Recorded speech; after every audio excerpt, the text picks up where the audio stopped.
Colosenses capítulo 4, versículos 2 al 6. Perseverad en la oración, velando en ella con acción de gracias, orando también al mismo tiempo por nosotros, para que el Señor nos abra puerta para la palabra, a fin de dar a conocer el misterio de Cristo, por el cual también estoy preso, para que lo manifieste como debo hablar. Andad sabiamente para con los de afuera, redimiendo el tiempo. Sea vuestra palabra siempre con gracia, sazonada con sal, para que sepáis cómo debéis responder a cada uno. El mensaje de hoy lo hemos titulado de una manera muy simple: la oración del cristiano. La oración del cristiano. Esta tarde veremos el testimonio del cristiano. Pero vamos a ver en esta mañana el tema de la oración. En cierto modo, no hay nada más común para la vida de un cristiano que la oración. Y sin embargo, al mismo tiempo, pocos aspectos de la vida cristiana pueden ser tan misteriosos como la oración. Juan Carlos Rael dice con respecto a la oración: el primer acto de fe es hablar a Dios. La fe es para el alma lo que la vida para el cuerpo. Y la oración es para la fe lo que la respiración es para la vida. Voy a repetir eso otra vez. La fe es para el alma lo que la vida es para el cuerpo. La oración es para la fe lo que la respiración es para la vida. ¿Cómo puede una persona vivir sin respirar? Pregunta Rael. ¿Y cómo puede una persona creer sin orar? No hay que ser médico para saber que cuando el bebé nace, lo primero que hace el pediatra es darle una nalgada para que el bebé llore. Si el bebé no llora, hay problema. Bueno, pues de la misma manera, cuando un creyente es nacido de nuevo, lo primero que hace es orar. Lo primero que hace es clamar, cuando es adoptado en la familia de la fe. El apóstol Pablo lo dice de esta manera en Gálatas capítulo 4. Dice que Cristo nos redimió a fin de que recibiésemos la adopción de hijos. Nosotros tenemos un Padre perfecto que a su vez tiene un Hijo perfecto y aún así decidió adoptar un montón de hijos imperfectos. Nosotros fuimos redimidos por Cristo para ser adoptados como hijos. Y por cuanto sois hijos, Dios envió a vuestros corazones el Espíritu de su Hijo, el cual clama: Abba, Padre. En otras palabras, lo que Pablo está diciendo aquí es que la oración debe ser algo natural para un hijo de Dios. Ahora, no me malentiendan. El hecho de que yo diga que la oración debe ser natural para un hijo de Dios no quiere decir que la oración sea algo fácil para un hijo de Dios. Muchas mujeres aquí han dado a luz. Dar a luz es natural para la mujer. Pero todas aquellas que han dado a luz y todos aquellos que hemos tenido el privilegio de estar en un parto, sabemos lo que implica para una mujer dar a luz. La oración es algo natural para el creyente, no necesariamente es algo fácil para el creyente. Ahora, antes de entrar a considerar lo que Pablo está enseñándonos aquí en este texto, permítanme tomar unos breves minutos para considerar ese aspecto misterioso de la oración. Ese aspecto misterioso de la oración. Si Dios es soberano, Él hace lo que Él quiere. Él tiene un control absoluto de todas las cosas. Y si ese Dios es bueno, amoroso, lleno de misericordia y compasión, ¿por qué es necesario que oremos a Él para que su obra avance en el mundo y para que nosotros seamos bendecidos? Me imagino que alguna vez te has preguntado eso. Como veremos más adelante en el estudio de este pasaje, Pablo pide a los creyentes en Colosas, oren por mí para que el Señor me abra puerta para la palabra, a fin de que yo pueda hablar del misterio de Cristo y que lo hable como debo hacerlo. Pablo está orando, está pidiendo perdón a los hermanos de Colosas, oren por mí, oren por mi ministerio. Ahora, mis hermanos, ¿acaso no puede hacer eso Dios sin que los creyentes oren? O mirándolo desde otra perspectiva, ¿acaso no era suficiente el hecho de que Pablo orara por su ministerio? ¿O es que mientras más personas oran, más segura es la respuesta de Dios? ¿Es esa la razón por la cual Pablo está pidiéndole a la iglesia que oraran por él? Bueno, mis hermanos, la verdad es que nosotros no tenemos todas las respuestas de estos misterios de este lado del cielo, pero al menos podemos llegar hasta donde la Biblia llega. Y en el Salmo 50, yo creo que el salmista nos provee una clave para responder en parte a esta inquietud. Salmo 50. Dice el Señor hablando a través del salmista en el versículo 9. No tomaré de tu casa becerros ni machos cabríos de tus apriscos, porque mía es toda bestia del bosque y los millares de animales en los collados. Dios nos está diciendo, en otras palabras, yo no necesito absolutamente nada de ustedes. Versículo 12. Si yo tuviese hambre, por supuesto, esto es irónico porque Dios nunca tiene hambre, pero Dios dice aquí, en el supuesto de que yo tuviese hambre, yo no te lo diría a ti, porque mío es el mundo y su plenitud. Mis hermanos, Dios no nos necesita. Y si Dios no nos necesita, eso quiere decir que Él tampoco necesita de nuestras oraciones para llevar a cabo en el mundo sus decretos soberanos. Ahora, si esto es así, entonces, ¿por qué nos manda que oremos? Yo creo que el versículo 12 es lo que nos provee la clave. Versículo 15. Invócame en el día de la angustia. Yo te libraré y tú me honrarás. Y podemos traducir eso literalmente, tú me glorificarás. Sam Storm, en su comentario, su devocional de la carta a los Colosenses, lo explica de esta manera. Es como si Dios estuviese diciéndonos, cuando estés en dificultades, cuando tengas necesidades y problemas y obstáculos que vencer, clama a mí y pídeme que intervenga. Si lo haces, yo te libraré. Y en esa evidente dependencia tuya en mí, yo seré glorificado. Yo te libraré, tú me honrarás, de manera que tú obtienes la liberación, dice Dios, y yo obtengo la gloria. Tú recibes una bendición y las personas, los ángeles y los demonios ven que yo soy el proveedor todo suficiente, el Dios de los recursos infinitos, el único ser en el universo que sobreabunda en bondad para gente débil y necesitada como tú. Eso es lo que Dios nos está diciendo aquí.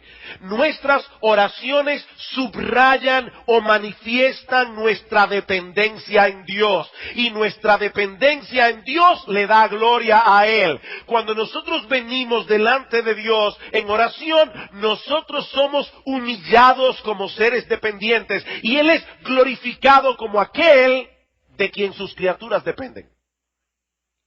Nosotros obtenemos la bendición, Dios obtiene la gloria. Así que la razón por la cual Pablo pide a las iglesias que oren por él, no es porque necesitamos ablandar a Dios presentándole una petición con muchas firmas al pie. Hermanos, necesitamos convencer a Dios. Por favor, vengan el miércoles para que nosotros podamos firmar la petición que le vamos a hacer a Él en el trono de la gracia. No, mis hermanos, Dios no necesita firmas. Él no va a responder la oración por la cantidad de firmas que haya al pie de la petición. Pero Dios será más glorificado cuando más personas vengan a orar y Dios responda. En otras palabras, la razón es una mayor y más amplia gloria de Dios. Vayan conmigo a la segunda carta de Pablo a los Corintios. Allí esto se ve todavía más claro. Segunda a los Corintios, capítulo 1, versículo 9. Pablo está relatando aquí una experiencia que él y sus compañeros de misiones tuvieron en Asia Menor. Y dice él, pero tuvimos en nosotros mismos sentencia de muerte para que no confiásemos en nosotros mismos, sino en Dios que resucita a los muertos, el cual nos libró y nos libra y en quien esperamos que aún nos librará de tan grande muerte, cooperando también vosotros a favor nuestro con la oración. Y ahora escuchen la razón, para que por muchas personas sean dadas gracias a favor nuestro, por el don concedido a nosotros por medio de muchos. ¿Qué es lo que Pablo está diciendo aquí?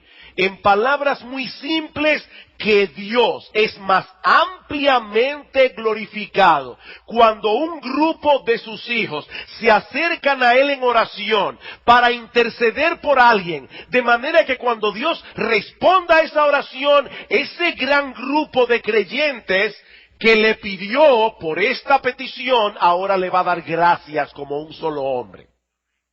Dios es más ampliamente glorificado de ese modo. ¿Ven ustedes, mis hermanos, la enorme importancia que tiene el culto de oración a mitad de la semana? Esto es enormemente importante. Nosotros no estamos recogiendo firmas, como decíamos hace un momento. La razón por la que debemos venir al culto de oración es porque nosotros queremos que nuestro Dios sea más ampliamente glorificado en medio nuestro. Y eso solo será posible en la medida en que todos nos involucremos a elevar nuestras peticiones delante del trono de Dios para que luego nos unamos a darle gracias.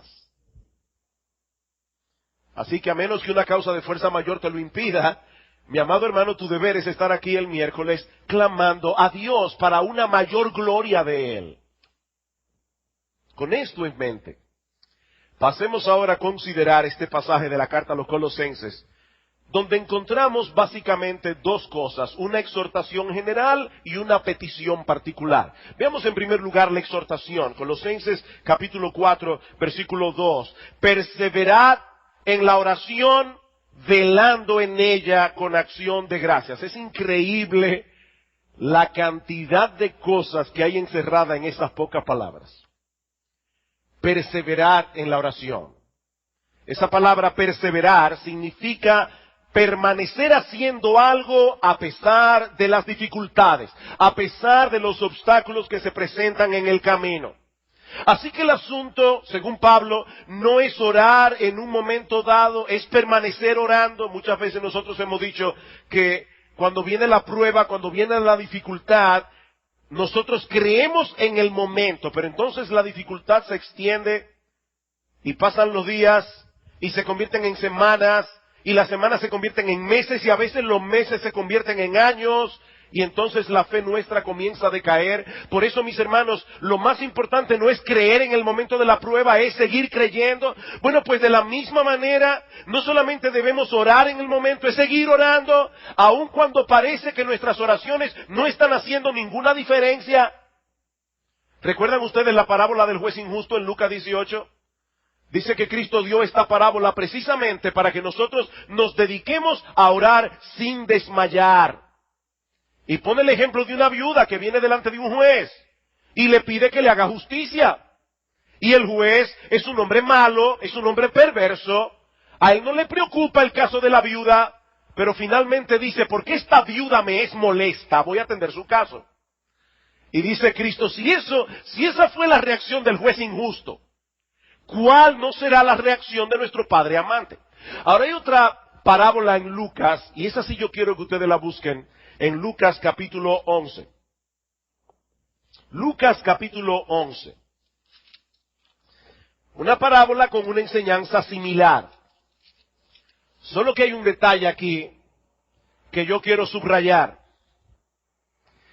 Luego de enseñar a los discípulos el modelo del Padre Nuestro para orar, no es que nosotros debemos repetir el Padre Nuestro, la Biblia dice claramente que no hagamos vanas repeticiones cuando venimos delante de Dios, pero el Padre Nuestro es un modelo de oración.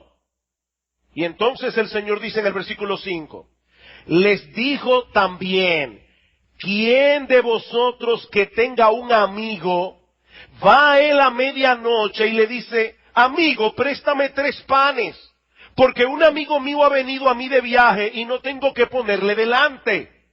Y aquel respondiendo desde dentro le dice, no me molestes, la puerta ya está cerrada y mis niños están conmigo en cama, no puedo levantarme a dártelos. Os digo que aunque no se levante a dárselos por ser su amigo, sin embargo, por su importunidad, se levantará y le dará todo lo que necesite. Y yo os digo, pedid y se os dará, buscad y hallaréis, llamad y se os abrirá. ¿Cuál es el detalle que yo quiero que ustedes noten en este texto?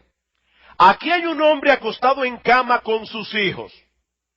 Un amigo llega y comienza a tocarle la puerta a una hora importuna y le pide 3 panes. Y Cristo dice, ¿ustedes creen que este hombre le va a decir, no me molestes, ya mis hijos están en cama? Dice, no, por su importunidad se levantará y le dará los panes. Ahora yo quiero hacerles una pregunta en esta mañana. ¿Quiénes somos nosotros en esa parábola? ¿El amigo que toca la puerta o los hijos que están en la cama? ¿Quiénes somos nosotros? Nosotros no somos los amigos que están importunando a Dios. Nosotros somos sus hijos queridos que estamos acurrucados con Él en la cama y a medianoche nos levantamos y le decimos a nuestro Padre Celestial, Padre, tengo hambre. Y si ese hombre se iba a levantar para darle pan al amigo importuno, ¿cuánto más no nos dará a nosotros lo que le pedimos? Mis hermanos, nosotros estamos en la cama junto con Dios, acurrucados con Él. Nosotros somos sus hijos queridos. No tenemos que estar tocando la puerta con simplemente susurrar. Ya el corazón de nuestro Padre está derretido por nosotros. Con simplemente pedir. Ahora bien, y aquí viene otra vez el misterio de la oración. El hecho de que Pablo nos diga perseverad en la oración, ¿qué implica? O implica que la oración no es un cajero automático. Nosotros no vamos a ir delante de Dios, vamos a introducir la tarjeta ATH, vamos a marcar el código clave y de repente, en el instante, vamos a recibir el dinero que marcamos en la pantalla. No, la oración no funciona así. Hay ocasiones en que Dios responde de manera instantánea. Cuando Pedro estaba en la cárcel, en Hechos capítulo 12, dice Lucas que la iglesia en la casa de Juan Marcos estaba haciendo oración a Dios por él. Y en el mismo instante en que Dios estaba orando en que la iglesia estaba orando a Dios por Pedro, en ese mismo instante Dios estaba liberando a Pedro de la cárcel. Pero lo cierto es, mis amados hermanos, que eso no siempre ocurre así. De ahí la necesidad de perseverar en la oración. La pregunta es, ¿por qué Dios se dilata en ocasiones en responder nuestra oración? Y miren, a veces Dios se dilata mucho tiempo. Mucho tiempo. Años en ocasiones. La pregunta es ¿por qué? Sandstorm, en su devocional de Colosenses, sugiere algunas razones. ¿Por qué Dios se dilata en responder y nosotros tenemos que perseverar en oración? Bueno, en primer lugar, porque nosotros tenemos la tendencia a ser presuntuosos.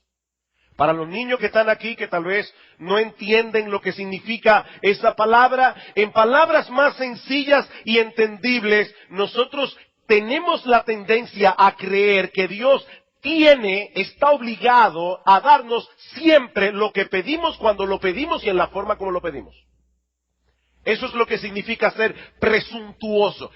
Es como si Dios fuese una especie de mozo celestial que debe estar atento a nuestra orden para actuar de inmediato. Y una de las cosas que Dios usa para corregir esa distorsión en nosotros es dilatar sus respuestas a nuestras oraciones. Esa dilación de Dios nos recuerda que cada vez que Dios responde una petición, lo hace de pura gracia. Mis hermanos, todas las respuestas de Dios a nuestras peticiones son una manifestación de su bondad y una manifestación de su misericordia. En segundo lugar, el hecho de tener que venir una y otra vez delante del trono de Dios con la misma petición, es algo que Dios usa en nuestras vidas para alimentar nuestra absoluta y total dependencia en Él. Nuestra absoluta y total dependencia en Él. Mis hermanos, constantemente nosotros somos tentados a confiar en nosotros mismos. Somos tentados a confiar en nuestra experiencia. Pensamos de nosotros mismos como si fuésemos autosuficientes. Dice Sam Storm, si Dios respondiera a cada una de nuestras oraciones de manera instantánea, ¿saben qué ocurriría? Gradualmente perderíamos nuestro sentido de urgencia. La mayoría de nosotros perdería pronto de vista el hecho de que Dios es nuestra única fuente de todo bien. Y ahí estamos como la mujer sirofenicia de la que leyó el pastor Marcos esta mañana. Señor, ten misericordia de mi hija. Y el Señor parece no hacer caso. En el Evangelio de Mateo vemos que los apóstoles le dicen, Señor, hazle caso que ya estamos molestos. Y Cristo dice que no. Alguien decía que mientras el Señor le estaba diciendo que no, su espíritu estaba obrando en esta mujer para que siguiera pidiendo. Y al final Dios honró su fe. Esta mujer sabía que ella no tenía otro lugar a donde acudir que no fuera Cristo. En tercer lugar, la oración persistente nos pone en el estado de ánimo y de espíritu correctos para recibir aquello que Dios desea darnos. Otra vez, en palabras más simples, el problema no es que Dios esté renuente a proveernos lo que realmente necesitamos. El problema es que muchas veces nosotros no estamos preparados para recibirlo. Nosotros no estamos preparados. Padres, déjenme decirles algo, y niños, escuchen esto con atención. Una de las formas más seguras de dañar a un muchacho es darle todo lo que quiere cuando lo quiere. Así que niños, cuando ustedes quieren algo y sus padres no se lo dan en el instante, eso no quiere decir que sus padres no lo aman. Porque Dios hace eso con sus hijos. Dios no nos da todo lo que le pedimos en el momento en que lo pedimos. Y Él es un Padre amante, Él es un Padre sabio. Y por eso en ocasiones dilata sus respuestas, simplemente por el hecho de que nosotros no estamos preparados todavía para recibir lo que estamos pidiendo. Otro texto interesante con respecto a la oración es Mateo capítulo 7, en el versículo 11. Dice el Señor, pedid y se os dará, 7 al 11, pedid y se os dará, buscad y hallaréis, llamad y se os abrirá. Porque ¿qué padre hay de vosotros que si su hijo le pide pan le dará una piedra? O si su hijo le pide pescado le dará una serpiente. Ahora, ¿notaron algo interesante en ese texto? El Señor Jesucristo no nos está diciendo ¿qué es lo que Dios dará cuando nosotros le pidamos? Lo que ese texto dice es lo que Dios no nos va a dar. Vean otra vez, dice el Señor. ¿Qué hijo hay que si su hijo le pide pan le dará una piedra? O ninguno, un padre normal no lo hace. Entonces lo que el Señor nos está enseñando aquí no es lo que Dios da, es lo que Él no da. Él no nos va a dar una piedra en lugar de pan. Él no nos va a dar una serpiente en lugar de pescado. Pero a veces le vamos a pedir pescado y Él nos va a dar espinacas. Porque es espinaca lo que necesitamos en ese momento. Dios no nos da todo lo que le pedimos en el momento que le pedimos y de la manera como lo pedimos. Él es lo suficientemente sabio como para no hacer eso.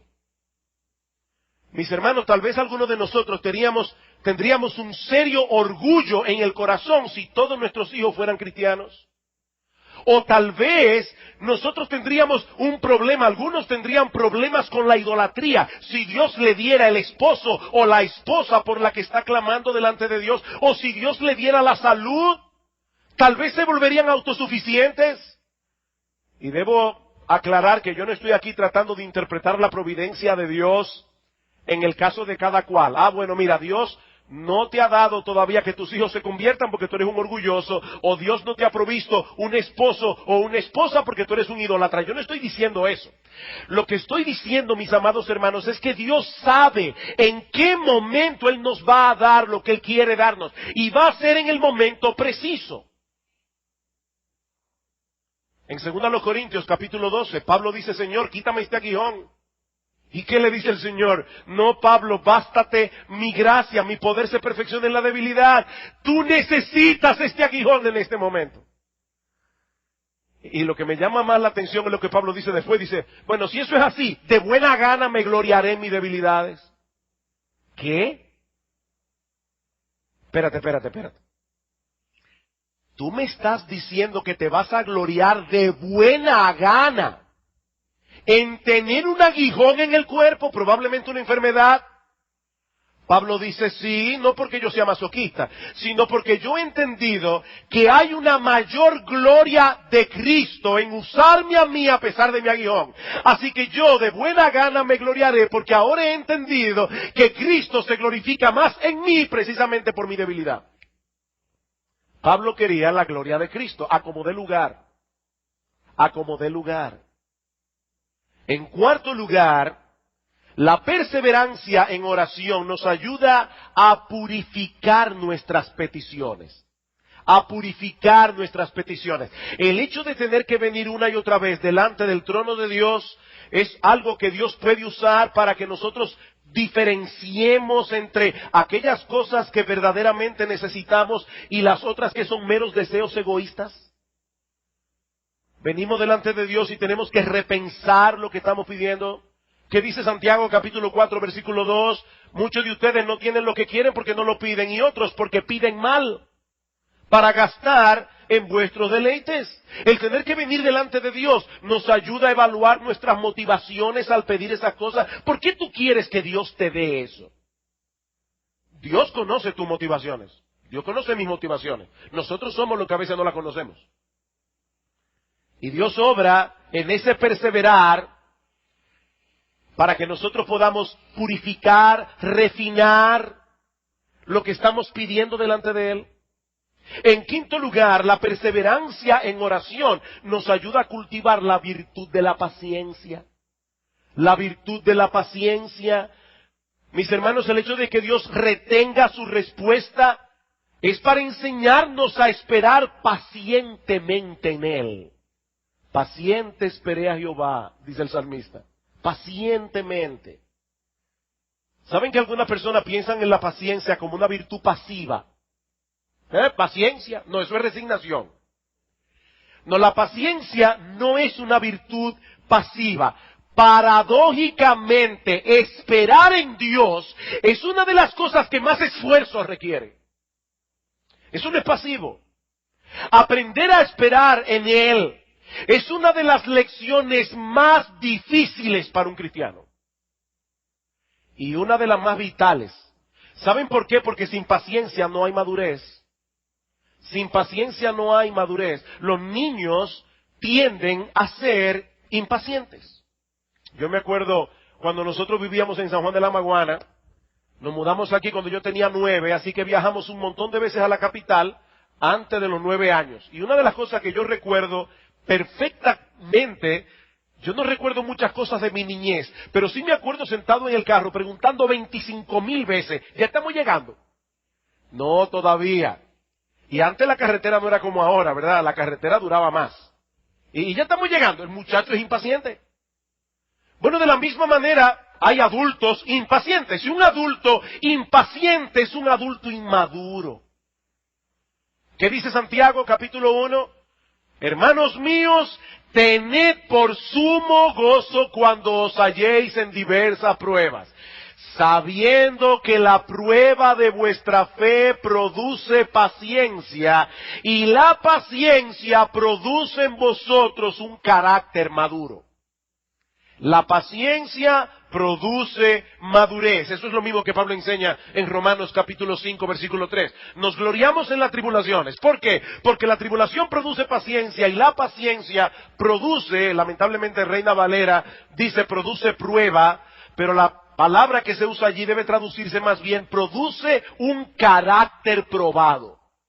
La paciencia produce un carácter probado.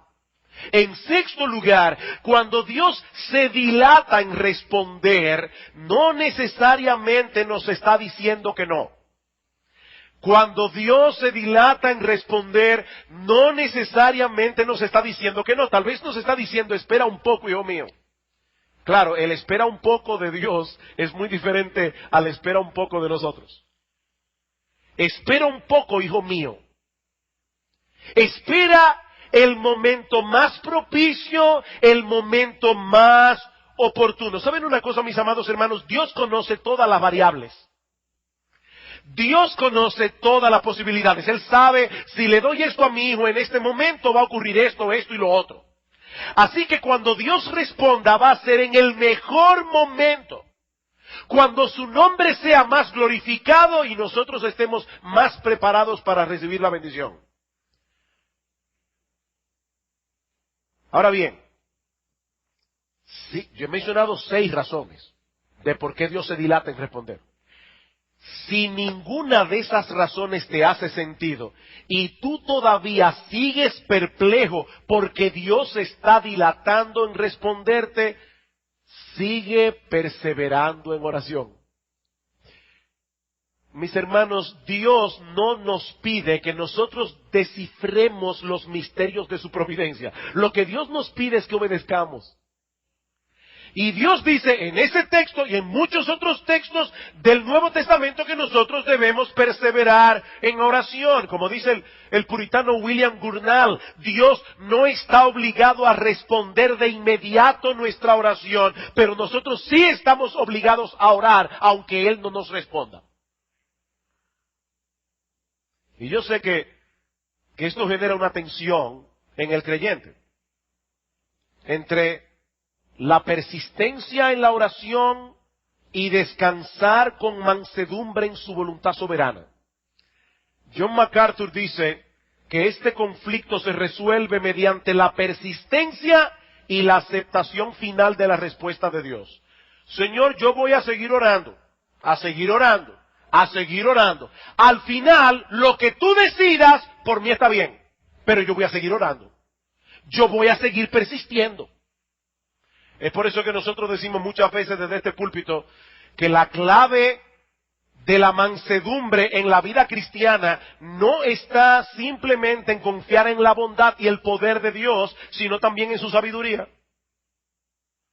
¿Dios es poderoso para sanarte ahora mismo? Sí. ¿Dios es poderoso para convertir a tu hijo ahora mismo? Sí. ¿Dios es poderoso para darte un compañero o una compañera? Sí. 1000 veces sí. Dios tiene el poder. Pero Él también es sabio. Y Él lo va a hacer en el momento propicio de la manera propicia. No confiemos únicamente en la bondad y el poder de Dios. Confiemos también en su sabiduría. Mientras tanto, nosotros debemos persistir en oración, confiando en que Él hará lo que es mejor en el mejor momento. Ahora, hermanos, todo lo que yo he dicho hasta ahora es solamente para explicar las primeras 3 palabras del versículo. Perseverad en oración. Pero el versículo no termina allí. Vamos a Colosenses capítulo 4, versículo 2. Por eso les decía hace un rato que los sermones tienen vida propia. Yo pensé que iba a darme tiempo para explicar todo el versículo, todo el texto.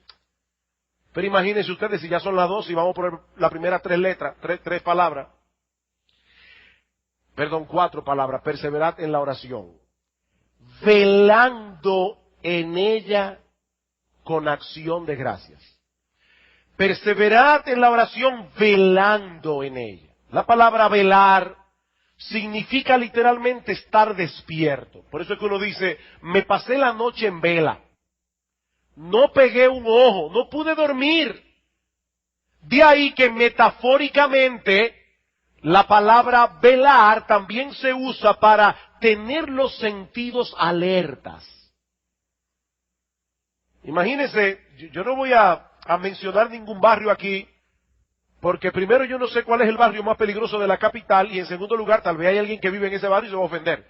Pero imagínense que usted es policía en el barrio más peligroso de la capital, y tiene que patrullar, pastorear también a los ladrones y los delincuentes. Usted tiene que patrullar de 12 de la noche a 5 de la mañana, todos los días.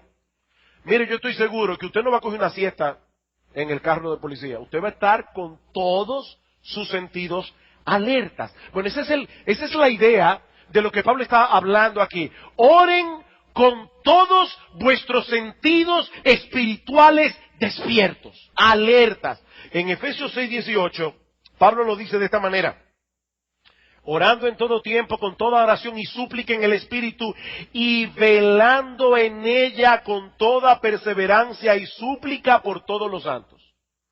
Velando en ella con toda perseverancia. ¿Y eso qué significa? William Hendrickson, el comentarista, dice que significa básicamente 4 cosas. Que cuando nosotros venimos a orar, primero debemos estar conscientes de nuestras propias necesidades, así como de las necesidades de la familia carnal, de la iglesia, y del mundo a nuestro alrededor. Yo vengo consciente de mis necesidades y de las necesidades de otros.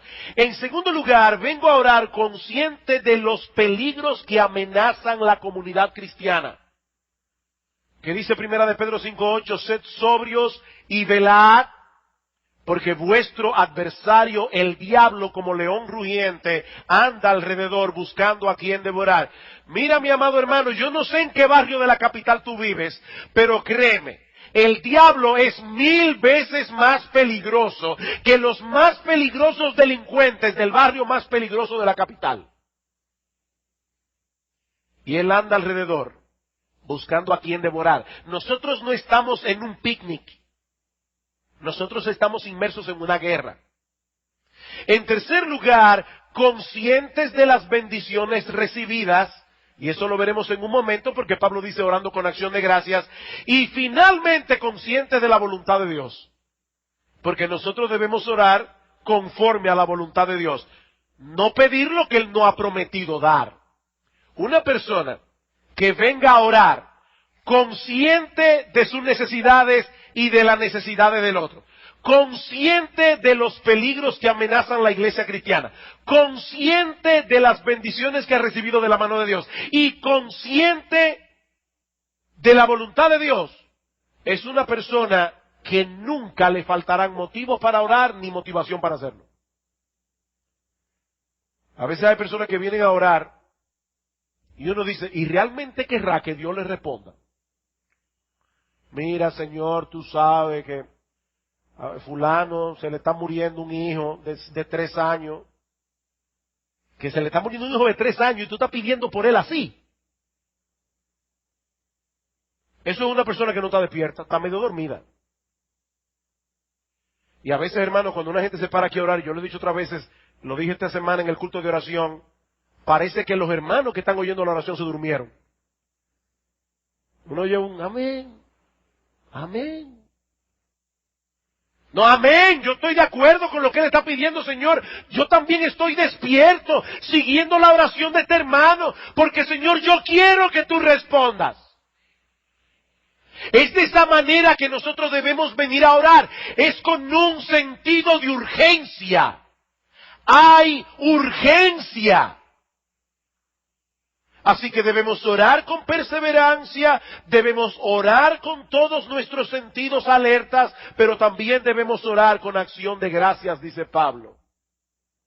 Y esta es la 5ª vez que Pablo exhorta a estos hermanos de Colosas en esta carta tan breve a dar acción de gracias. En el versículo 12 del capítulo 1 dice, con gozo dando gracias al Padre que nos hizo aptos para participar de la herencia de los santos en luz. Vengan a dar oración con gozo. Versículo 6 del capítulo 2, por tanto de la manera que habéis recibido al Señor Jesucristo, andad en Él, arraigados y sobreedificados en Él y confirmados en la fe, así como habéis sido enseñados, abundando en acciones de gracias. Me fascina como lo dice la Biblia de las Américas, rebosando de gratitud. Capítulo 3, versículo 15. Y la paz de Dios gobierne en vuestros corazones, a la que asimismo fuisteis llamados en un solo cuerpo, y sed agradecidos. Versículo 17. Y todo lo que hacéis, sea de palabra o de hecho, hacedlo todo en el nombre del Señor Jesús, dando gracias a Dios Padre por medio de Él. Capítulo 4, versículo 2. Perseverad en la oración, velando en ella con acción de gracias. 4 capítulos, 5 exhortaciones. Den gracias a Dios. Den gracias a Dios.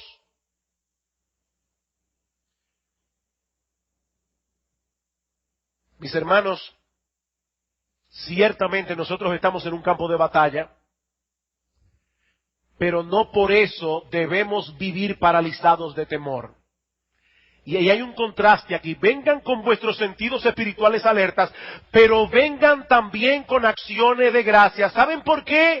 Porque ya nosotros hemos recibido un montón de bendiciones de la mano de Dios y estamos del lado del vencedor.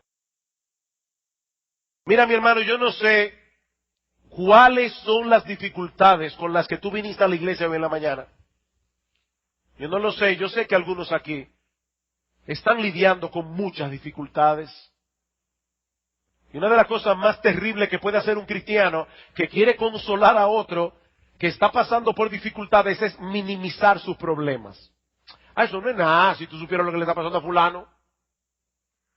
Mira, yo no sé lo que le está pasando a fulano, pero mi problema me afecta a mí. No, nunca minimicen el problema de la gente. Eso no consuela, eso molesta. Ahora, mi hermano, mi hermana, yo no sé la cantidad de problemas con la que tú has venido a esta iglesia hoy. Pero déjame decirte algo, si tú eres un hijo de Dios, si tú eres una hija de Dios, tú tienes un montón de razones para dar gracias. Un montón. ¿Qué dice en el capítulo 1, versículo 12? Dios nos hizo aptos para participar de la herencia de los santos en luz. Mi hermano, tú eres coheredero con Cristo. Ahora no tenemos la herencia en la mano, pero Dios no miente. Dios no miente. Al final de esta historia, tú vas a compartir su gloria. Eso es tan real como que estás sentado aquí hoy. Y Pablo dice en Efesios capítulo 1, versículo 3, bendito sea el Dios y Padre de nuestro Señor Jesucristo, que nos bendijo con toda bendición espiritual en los lugares en Cristo. Nosotros hemos sido bendecidos con toda bendición espiritual.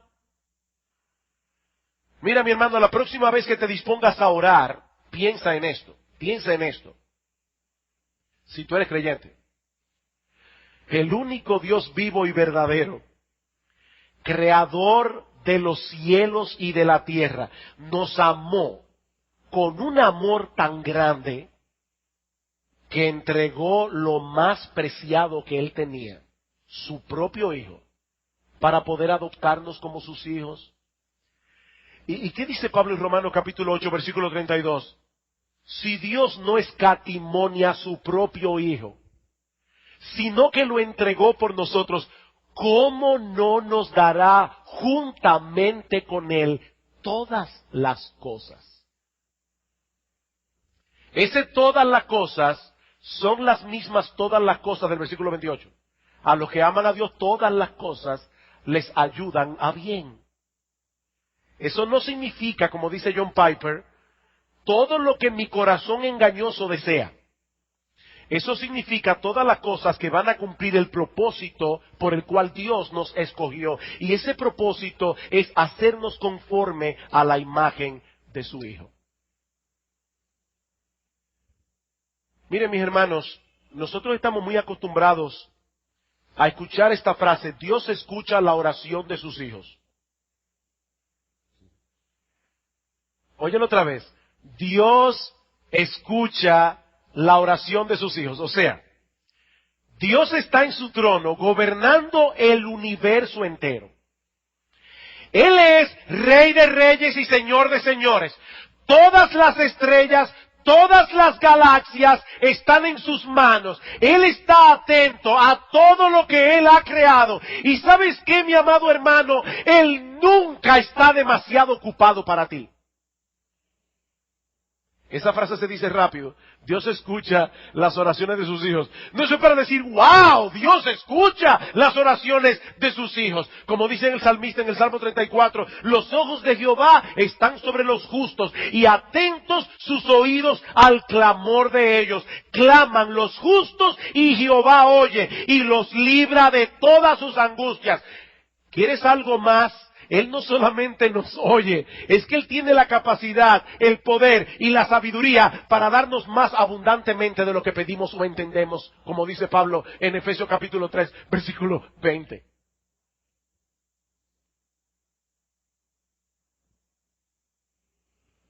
Si eres un creyente, tú tienes mucho que agradecerle a Dios. ¿Y sabes qué?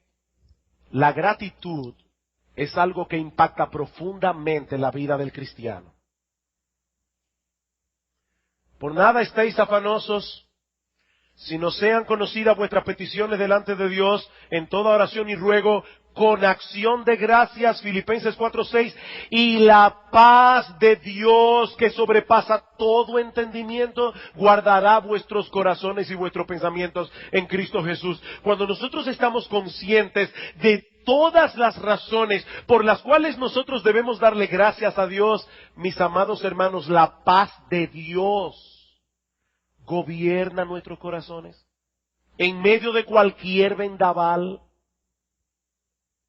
¿cómo debemos orar? Pablo responde con perseverancia, con nuestros sentidos alertas y con un corazón agradecido. Pero increíblemente, yo no pude llegar al texto que iba a llegar hoy en el versículo 4. Y como me toca predicar esta tarde, vamos a detenerlo ahí. Hermanos, Dios nos ha dicho algo esta mañana acerca de la oración.